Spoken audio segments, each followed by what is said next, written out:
All right. How's it, guys? Welcome to another episode of Beyond the Bell. I'm your host, Joey Balai. We have a special guest today. We got up and coming MMA fighter, Greyson Lee. How's it, Grayson? How you doing? Hey, what's up? I'm Greyson. All right. Oh, yeah, sure. So I've trained with you a couple of times already, Grayson. You want to introduce yourself to the fans? Tell them a little about yourself. My name is Greyson Lee. I train out of Greyson Lee, Hit Squad MMA, and Hybrid House. I'm a 4-1 amateur MMA fighter out of Canada. Ooh, nice. All right. So I guess we'll start at the beginning. How did you get your start in martial arts? My dad would put me into martial arts when I was a kid. Taekwondo, threw me in a Muay Thai gym, and um, and then eventually Jiu-Jitsu, which I stuck with for a couple years. And then I wrestled in high school all 4 years, and then I started coming here to hybrid at the beginning of 2022, and that's when I decided I really wanted to, really compete and work on my striking. Ah, nice. So you did a bunch of like individual disciplines. Like, when did you decide to like put them all together? I guess after high school, I mean, in high school wrestling, I didn't accomplish what I wanted to, um, and I wanted to keep competing. And I've always been into MMA, like watching, not always, but you know, my dad was always into it, and he'd be watching it, and then eventually I would get into it, and it was always something that was on my mind. Nice. All right. So, what's been your most memorable fight or moment in your career up to now? I would have to say the first battle of the barracks. That was my second MMA fight. I fought Tevin Torres. Um, yeah, I was very nervous going into that one. He knocked out his first opponent in like 30 seconds. Um, I was 1-0, he was 1-0, co-main event. And we put a little extra pressure. It was, I had 4 teammates fighting, and they all finished their opponents. So we were 4-0, 4 finishes, and I had to get the job done to complete the sweep. And I didn't get to finish, but I was very proud of how I performed. I actually watched that fight doing my research for this interview. And he caught you in that weird reverse triangle, but I saw like you didn't let that affect you. You stayed calm. You kind of sat up in like a meditation position. You adjusted your arm, keep the blood flow going. Is that something you work on, like with your style? I'm just not gonna give up. That's just um, I work on everything. Like I get put into submissions at Gracie all the time. Some of the best jiu-jitsu guys I've trained with, and I just knew that even if I did get put into something, I'd find my way out. I'm not gonna give up unless I'm sleeping. Nice. I noticed too, like your ground game, you're like real calm and collected. Like your last fight against Kaena, like I thought he was doing that to like slow the pace of the fight, being that he was a wrestler. And wrestlers are known for that high pace stuff. Cause like when he'd have your back and stuff, like you look like he was just kind of chilling and stuff. Like I really not gonna say like a lack of urgency, but Yeah, that's fair. I more so just didn't want to waste energy, um, or I feel like we were both um, trying to wait for the other person to make a mistake, like either me explode and give up my back, or him take a risk by breaking his grip to punch me, and then that would give me enough space to separate. And he wasn't giving me any separation with his grip, and I wasn't willing to give my back or do anything stupid for him to get into a better position. But he was in the top position, so you know he was winning. So I guess it was on me to make something happen. So, like with the Torres fight, you said you felt the pressure down. The kind of fight that was a main event. It was for a title. Were you stepping up in weight classes too for that one? Yeah, I was. So you're like Kamale to fight Brandon. Yeah, I mean, Kamali is the champ at 145. He's my boy. I'm not gonna. Oh, was Kamale the champ headed into the Brandon fight? Yeah, Kamali won the belt against Kimo Rodriguez, and same night that's when I fought Keith. So yeah, Kamali's the champ. I'm not gonna fight Kama for his belt. He's, you know, It's the boys. yeah, it's the homie. Like, I'll go challenge myself. You know, fight the best guy in the weight class above. Why not? You know, just only amateurs. I thought I was gonna win regardless, but you know, it is what it is. Going into that, was it different from any of your previous fights before that, like mentally, or yeah? I guess we'll focus more on that, like the mental, the crowd, the lights. Is it different being the main event compared to like say, just like the main fight of the night? You know, I thought that would play a role, but not really. Um, what more got me nervous was seeing how well he did in other fights. And, he fought my boy Taylor. I've trained with him a bunch. I know how good Taylor is. Um, you know, it wasn't his night when he fought Cano. And, you know, I've never been able to do that to Taylor. You know, like, after all the rounds I've done with him, like, that put a lot of nervous energy into me. But, you know, soon after I fought again. You know, had a good performance against Keith, and he didn't look too great against Nutty, in my opinion, and that gave me a lot of confidence. Where, you know, I thought I could get it done. Okay. Let's move it, the conversation over to training. What does a typical week of training look like for you? I'm kind of all over the place. I train at Gracie, hybrid, even the UFC gym. Um,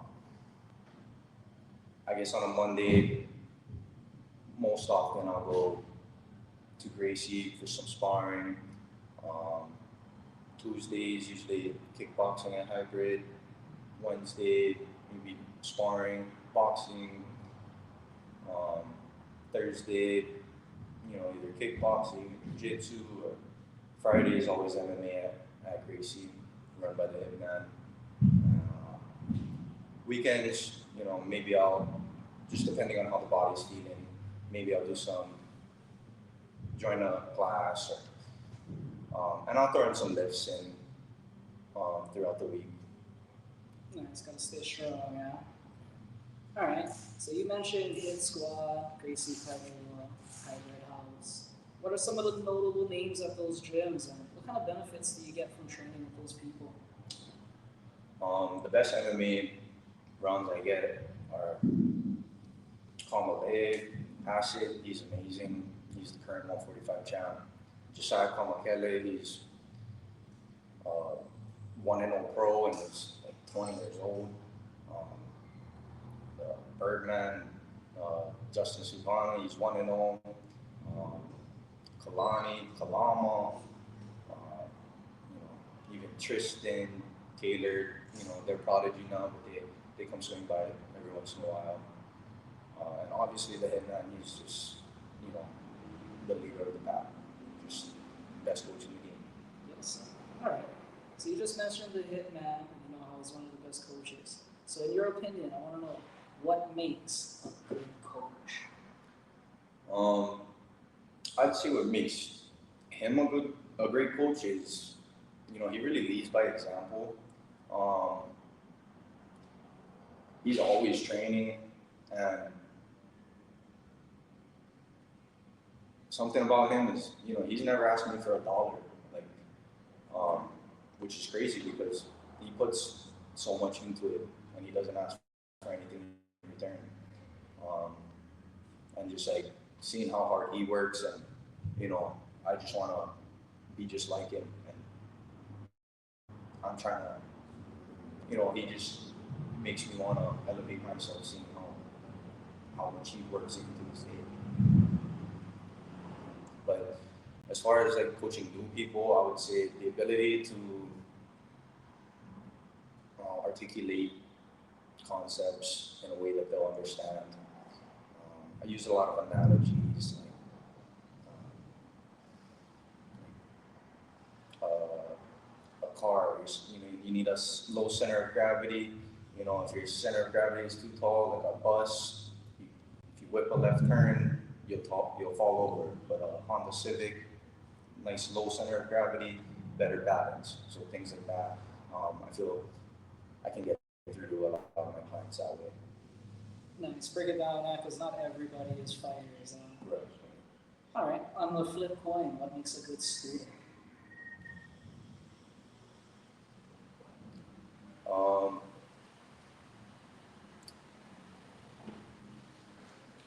the amount of effort, the ability to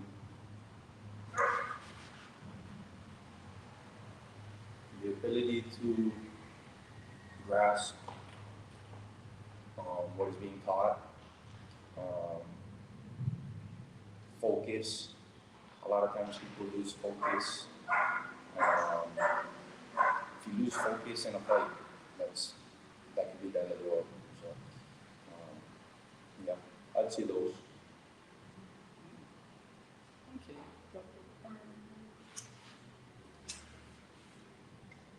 So how long have you been coaching and working with people? A little over a year now. I just started last year at the beginning of the year. Yeah, so about a year.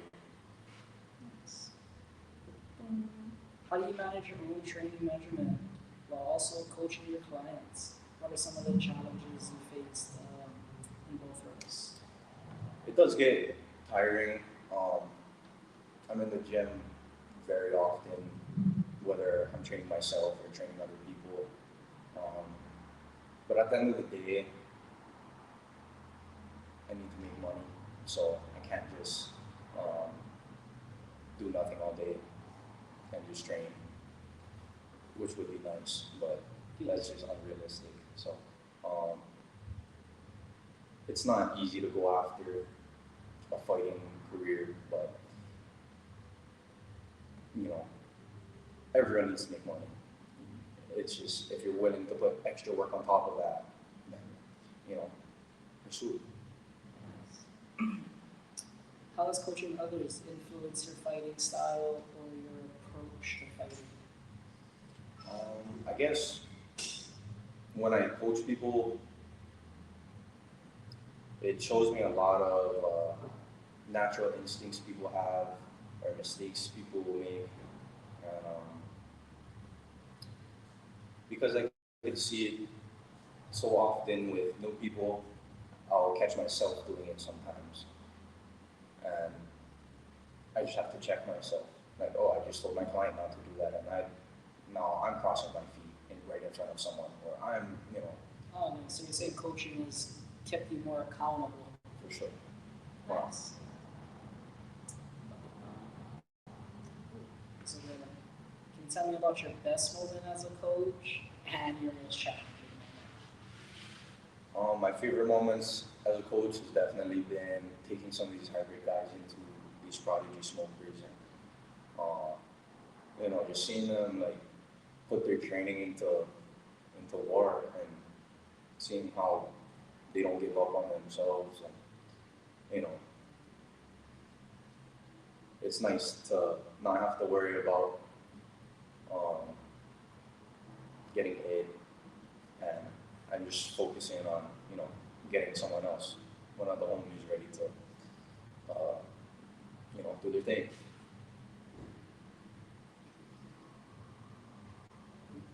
And one of the more challenging moments of being a coach? One of the more challenging moments, this will happen most often in classes with maybe older people, like seniors or young kids, and I'll say 1, 2, and they'll go 2, 1, and I'm like, no, left, right, and they're like, oh, okay, and then they do the same thing. Combination is the hardest combination. Shout out that sentence. Apparently it's hard. Yes, sir. All right. let's move on to some fan questions. All right. RB on one wants to know how do you balance fighter Grayson and coach Grayson? Right. Sometimes it does get hard that um, sometimes I want to train, but maybe I have a client that's in my class, and I don't know if they expect me to cater to them when it's my time to train, but I just focus on me when it's time to focus on me, and I really try to compartmentalize the two. Like, you know, I have time set out for training other people, and I have time set out for training me. And, maybe I'll help out when I'm done training in my time when I'm training me. Maybe I'll help out other people, but maybe I won't if I'm, you know, like maybe it's too much sometimes. Nah, fighting is a selfish sport. You gotta take care of number one before you can really give back. Okay, so Fulcanacos, he's got three for you. He wants to know why do you fight? The best advice you ever got, and one rule you change in MMA. Okay. First one, why do I fight? It's all I think about. I can't really see myself doing anything else. I do believe that I will make it. And, um, however, I do realize that not everyone does. And if I don't, I feel like I have my head straight on, to figure it out if this doesn't work out. I used to say this a bunch when I was competing. Fuck being a normal person. I agree. That it's okay to be misunderstood. All right. Best advice you ever got? Don't take advice from people you wouldn't. Don't take criticism from people you wouldn't go to for advice. I've had people tell me, but if you don't make it, then you gotta do this, or you gotta think about this and that. It's like, okay, well I am. So, like, have you ever tried doing anything as hard as I'm trying to do this? Probably not. Yeah, plan B is for people who plan on failing. For sure. All right. Cool. I like one more. 3 life lessons. Um, face your fears.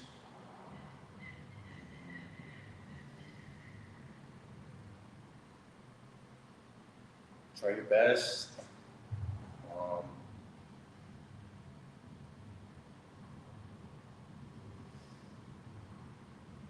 put your faith in God. Yeet.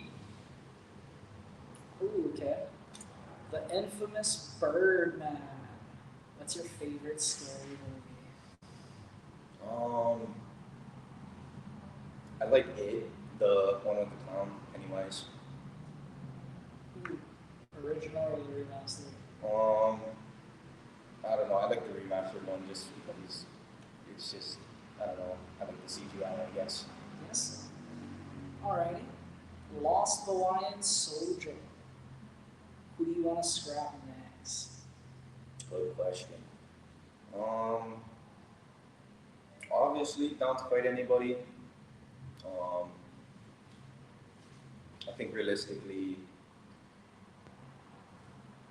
anyone at the top of the rankings, whoever wants it, or Kaveh Gilpo, I think he has been saying people don't want to fight him. I'll fight anybody. Um, you know, fun fact, Kaena beat Kavehi in states in wrestling. And I was in the same weight class and I was in the same tournament. I got eliminated in the first round though, and they met in the finals. So it's kind of nice to see that I closed the gap. And if I get matched up with him, I'm gonna get back in the winning column. That's for sure. Him, Bradley Rocha, um, really anybody. Nice. I got a redo question. K-Book 55. Why do you choose to fight? I just would hate my life if I was not doing this. Okay. Charzilla. Goal time for a pro debut. Um, the plan was to beat Kayana and hopefully go pro, but I guess he took my plans for me. So hopefully I show out in my next one, and we'll see what the hitman has to say. I trust his judgment. If he says one more, if not, let's do it. I'm ready. All right. I wrote down some of my favorite 45 and 55ers. I'm gonna throw their names out. You tell me if you win and how the fight goes. Okay. All right. Brandon Land. Yeah, I think I beat him. I've trained with him. He's a great fighter. I don't think it would be easy. But, you know, calmly beat him. I'd pick his brain. You know, I think we could get it done. Nice. Arlo Eckhart. I think I've done a round or two with him before. Very good striker.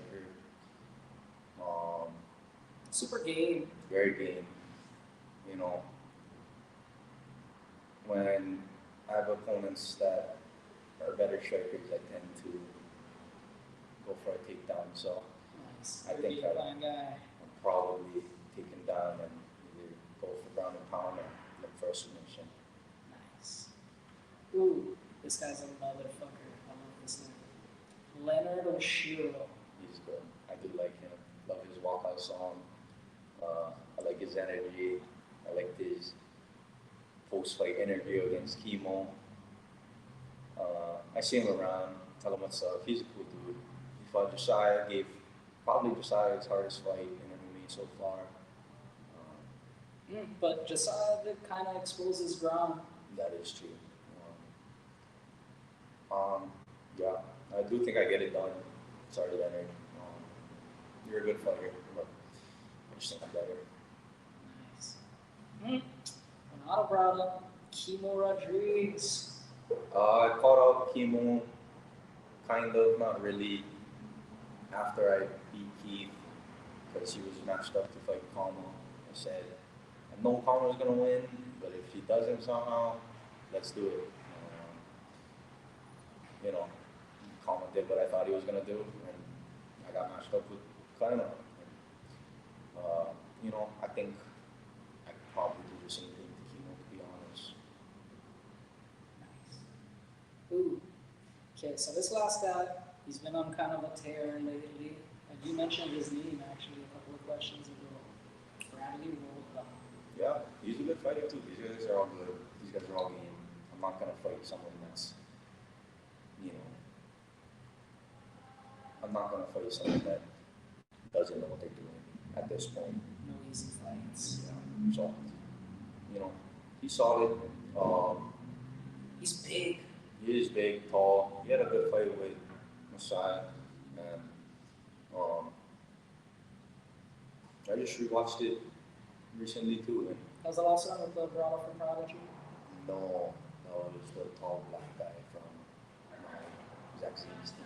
Oh, okay, yeah. Yeah, that was a good fight. They both looked pretty even. Yeah, I think I get it done. I think I finish him if anything. So we like to hear confidence, right? Like, you ain't gonna get nowhere in this game if you think you're gonna lose. If That's you true. doubt yourself at any point, you will get you far. And then training will get you the rest of the way. Alright? Start wrapping things up. See you guys coming up for class already. Wow.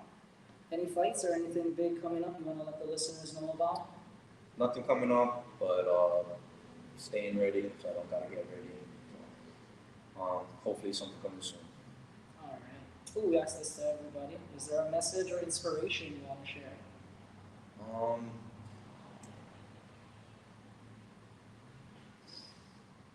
Serve others, do good for others, especially if you're in a position to. the Lord has a way of returning the blessing, multiplying it. So do good unto others. Yes, sir. Double it and send it to the next guy. Anyone you want to thank or shout out? I want to thank my team, the headband, the team at Hybrid, Coach Cleo, Carl, the guys at Loyalty, Dane, Justin. You guys have been super helpful with getting it geared up. And shout out to my grandma. Love you, grandma. Yes, love you, girls. All right. Lastly, where can we keep up with you in both your fight journey and your coaching? Right now, I just got my main Instagram page, Greyson Lee with 3 E's, great coaches for my coaching page, and not too big on other social media sites, but maybe one day. All right. We'll leave a tag in the description below where you can go check him out. All right. Thank you, Greyson. Thanks for coming on the podcast, everybody. Thanks for listening. Please like, comment, and subscribe. I'm Joey Balai, Greyson Lee. This has been Beyond the Bell. Train hard, fight easy. Oh, thank you, brother. Fucking sorry about all the last minute. No, it's all good. We still got it done. Didn't take too long. I was like, that was fuck off fast. This is good. I'm gonna, ideally, things go well. I'm gonna have to do these in the future. Good experience. Fuck yeah. Cause same here, like, back when I was competing, we had MMA Hawaii. And fucking, we got like King Eddie them, and they come and talk to us and like interview us after the fights, bro. And that made me feel like the shit, bro. Fucking.